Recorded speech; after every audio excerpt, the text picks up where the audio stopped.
Hello. This video is aimed at postgraduate researchers and postdocs who are considering attending one of the general graduate recruitment fairs. I'm Janice Simpson, the careers consultant for postgraduates based in the Central Careers and Placements team, who generally organise the recruitment fairs on campus. So we'll start with what to expect. So the fair is likely to be in one large space, and it will feature a range of employers with stands. They'll be based around the room, and the stands will have people who can talk to you about the opportunities with that organisation. It is likely to be busy, but it tends to be a bit quieter towards the end of the event. So employers will be advertising their graduate recruitment opportunities, and these are mostly organisations with large graduate recruitment intakes covering a range of different work roles. Some of them recruit across different disciplines into roles such as finance, IT, HR, marketing and consultancy, whereas others offer more specialist roles such as patent attorney, data, R&D, engineering and actuarial work, and they're more likely to have specific degree requirements. Coming to fairs is part of companies' annual graduate recruitment process, so they typically start to recruit in the autumn for opportunities to start the following summer. It's important to be aware that the employers who attend graduate recruitment fairs are not representative of the entire graduate labour market. Also, most of the people on the stands will be recruitment specialists and recent recruits, and they'll be there to talk about their experiences of joining the graduate recruitment schemes. So if you're not familiar with graduate recruitment schemes, these are aimed at recent graduates who have limited professional work experience, so perhaps a year or two of professional work, but no more than that. If you are an experienced professional, they'll be likely to encourage you to apply for experienced higher positions. Some of the public sector schemes, such as the civil service and the NHS, are an exception to this, and they often take people who have several years of work experience but want to change their career direction. The minimum entry requirement for most schemes is an undergraduate degree, but there are a few where a postgraduate qualification is preferred. But don't let that put you off. Postgrads do apply for these schemes and are successful, and employers tell us that they often then progress really quickly through their organisations. It's also worth remembering that these programmes are looking for graduates who show the potential to be future leaders or specialists in a particular field. So you may also be required to study or gain professional accreditation alongside your work, which can be a great opportunity, and the employer would normally pay for this. So if you go along to the stands at the fair and ask questions such as, what roles do you have for someone with a PhD? Or do you have any jobs for someone with a degree in a specific discipline? What do you think is likely to happen? Well, consider a few probabilities. They're likely to say no, or they don't know, because you'll mostly be talking to recruitment teams and not specific job specialists. They may not know whether they've recruited PGRs in the past, and even if they do, they may not be sure what roles they've been recruited into. If they don't regularly recruit PGRs, then they may not understand what a PhD is, or they may have stereotype views. If they're an organisation that does typically have pathways for PGRs, then obviously they'll be much better informed and they'll be actively seeking to recruit you. Some may make assumptions that PGRs go into academia, so not really understand why you're looking for other types of opportunity, so you may need to explain that to them.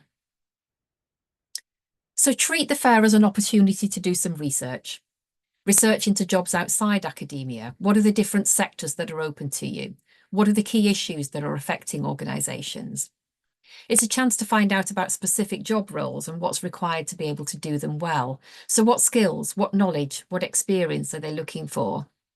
And it's also a chance just to practice talking about your skills and experience with employers in a fairly informal setting before you have to do it in a more formal interview environment.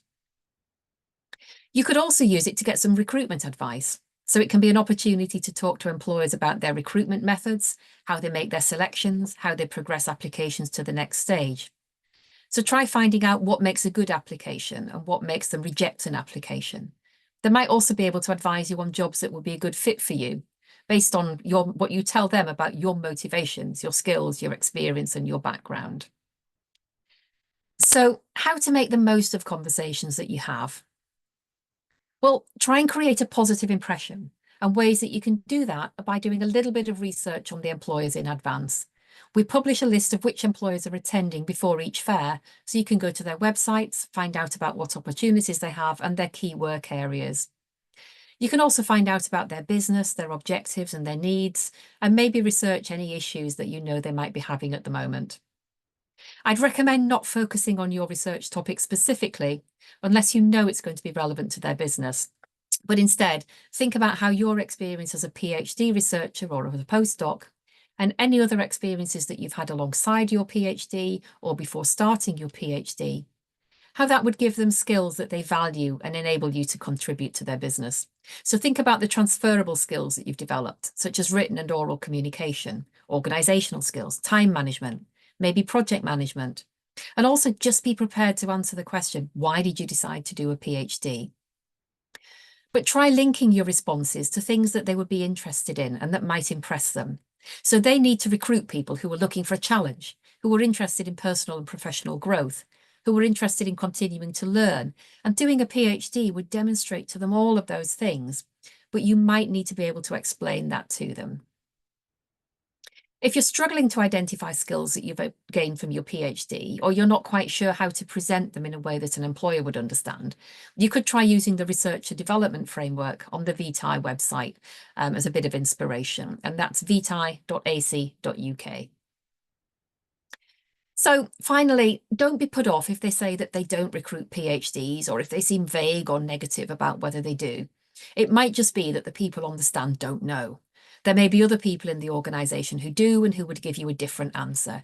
So instead, just try and focus your conversations on researching the organisations and their opportunities and why you're a good fit for them or their roles and why it would be a positive choice for you. And that will make for a much more positive interaction for everyone. And if you are coming to the fair, there's a few other things that might interest you. We run short CV review appointments, but you do need to book those early because they get filled up quite quickly.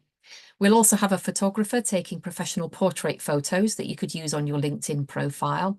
Our work wardrobe will be there. So if you think you're likely to be invited to interview, but you don't have professional work clothes and you know you will need them, this could be an opportunity to find something free of charge that you could wear. Careers and Placements will also have a stand, so myself and my colleagues will be there to answer any quick queries.